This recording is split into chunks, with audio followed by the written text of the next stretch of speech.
ಭಾರತದ ಪ್ರಜೆಗಳಾದ ನಾವು ಭಾರತವನ್ನು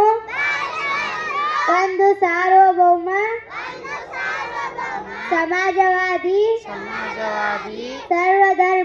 ಸರ್ವಧರ್ಮ ಸಮಭಾವದ ಪ್ರಜಾಸತ್ತಾತ್ಮಕ ಗಣರಾಜ್ಯವನ್ನಾಗಿ ರಚಿಸಲು ಮತ್ತು ಅದರ ಸಮಸ್ತ ನಾಗರಿಕರಿಗೆ ಸಾಮಾಜಿಕ ಆರ್ಥಿಕ ಮತ್ತು ರಾಜಕೀಯ ನ್ಯಾಯ ವಿಚಾರ ಅಭಿವ್ಯಕ್ತಿ ವಿಶ್ವಾಸ ಧರ್ಮ ಶ್ರದ್ಧೆ ಮತ್ತು ಉಪಾಸನಾ ಸ್ವಾತಂತ್ರ್ಯ ಸ್ಥಾನಮಾನ ಮತ್ತು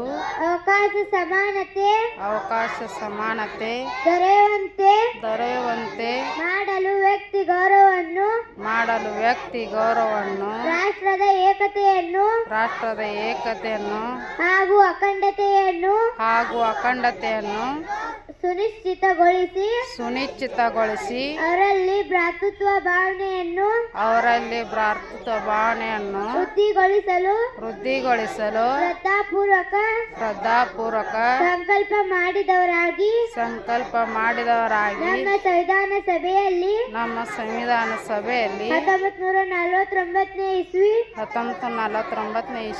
ನವೆಂಬರ್ ತಿಂಗಳ 26ನೇ ತಾರೀಕಾದ ಈ ದಿವಸ